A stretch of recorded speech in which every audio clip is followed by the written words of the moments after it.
ನಮಸ್ಕಾರ ಅಭ್ಯರ್ಥಿಗಳೇ, ನಮ್ಮ ಚಾನಲ್ಗೆ ಸ್ವಾಗತ. ಹಿಂದುಳಿದ ವರ್ಗದ ಕಲ್ಯಾಣ ಇಲಾಖೆ ಅಂದರೆ BCM ಹಾಸ್ಟೆಲ್ ಅಪ್ಲಿಕೇಶನ್ಸ್ಗಳನ್ನು ಪ್ರೊಫೆಷನಲ್ ಕೋರ್ಸ್ ಅಭ್ಯರ್ಥಿಗಳಿಗೆ ಯಾವಾಗ ಬಿಡ್ತಾರೆ ಅನ್ನೋದೊಂದು ಪ್ರಶ್ನೆಯಾಗಿದೆ. ಸೊ ಈಗಾಗಲೇ ಒಂದು PUC ವಿದ್ಯಾರ್ಥಿಗಳಿಗೆ ಕೂಡ ಏನಂದರೆ ಆನ್ಲೈನ್ ಅಪ್ಲಿಕೇಶನ್ಗಳನ್ನು ಬಿಡುಗಡೆ ಮಾಡಲಾಗಿದೆ. ಅದೇ ರೀತಿಯಾಗಿ ಇವಾಗ ರನ್ನಿಂಗಲ್ಲಿರುವುದು ಇವತ್ತು ಕೊನೆಯ ದಿನಾಂಕ ಇರುವಂಥದ್ದು ಜನರಲ್ ಡಿಗ್ರಿ ಕೋರ್ಸ್ ವಿದ್ಯಾರ್ಥಿಗಳಿಗೆ ಮಾತ್ರ ಒಂದು ಅಪ್ಲಿಕೇಶನ್ಗಳನ್ನು ಇವತ್ತು ಕೊನೆಯ ದಿನಾಂಕ ಇದೆ. ಸೊ ಈ ಒಂದು ಕೊನೆಯ ದಿನಾಂಕ ಅಪ್ಲಿಕೇಶನ್ ಹಾಕಲಿಕ್ಕೆ ಕೊನೆಯ ದಿನಾಂಕ ಆಗುತ್ತೆ. ಇದರ ಒಂದು ಅಡ್ಮಿಷನ್ ಪ್ರೊಸೆಸ್ ಆಗಬೇಕಂತಂದರೆ 2ನೇ ವಾರ ತನಕ ಹೋಗುತ್ತೆ.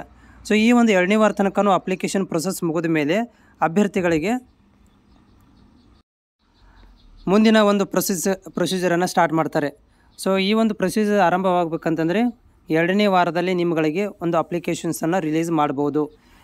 ಅಂದರೆ ಇದೇ ತಿಂಗಳು 2ನೇ ವಾರದಲ್ಲಿ ಅಂದರೆ 10ನೇ ತಾರೀಕಿನ ನಂತರ ನಿಮ್ಮಗಳಿಗೆ ಅಪ್ಲಿಕೇಶನ್ ರಿಲೀಸ್ ಆಗುವಂಥ ಸಾಧ್ಯತೆಗಳು ಹೆಚ್ಚಾಗಿದ್ದಾವೆ. ಯಾಕಂತಂದರೆ ಇವರು ಮಾಡ್ತಾ ಇರೋದು ಸ್ಟೆಪ್ ಬೈ ಸ್ಟೆಪ್ ಒಂದು ಪ್ರೊಸೀಜರ್ಗಳನ್ನು ಮಾಡ್ತಾ ಬರ್ತಾ ಇದ್ದಾರೆ. ಮೊದಲಿಗೆ PUCನೇ ಬಿಟ್ಟಿದ್ದರು. PUC ಬಿಟ್ಟ ಒಂದು 10 ದಿನಗಳ ನಂತರ ಡಿಗ್ರಿಯವರಿಗೆ ಬಿಟ್ಟಿದ್ದಾರೆ. ಸೊ ಈಗ 10 ದಿನ ಡಿಗ್ರಿಯವರದು ಮುಗಿದು ಅಡ್ಮಿಷನ್ ಪ್ರೊಸೆಸ್ ಎಲ್ಲ ಮುಗಿದು ಒಂದು 10 ದಿನ ಆದಮೇಲೆ ನಿಮ್ಮಗಳಿಗೆ ಅಂದರೆ ಪ್ರೊಫೆಷನಲ್ ಕೋರ್ಸಸ್ BSc ಪ್ಯಾರಾಮೆಡಿಕಲ್ ಇರ್ಬೋದು, B.Ed ಇರ್ಬೋದು, ಪ್ರೊಫೆಷನಲ್ ಕೋರ್ಸ್ಗಳು ಇಂಜಿನಿಯರಿಂಗ್ ಇವುಗಳಿಗೆ ಅಪ್ಲಿಕೇಶನ್ಗಳನ್ನು ರಿಲೀಸ್ ಮಾಡುವಂಥದ್ದು ಅತಿ ಬೇಗನೆ. ಇದರ ಬಗ್ಗೆ ಕೂಡ ನಾನು ಮಾಹಿತಿನ ಅಪ್ಡೇಟ್ ಮಾಡ್ತೀನಿ. ನಮ್ಮ ಚಾನಲ್ ನೀವು ಹೊಸಬರಾಗಿದ್ದರೆ ಚಾನಲ್ನ ಸಬ್ಸ್ಕ್ರೈಬ್ ಮಾಡಿಕೊಳ್ಳ್ರಿ.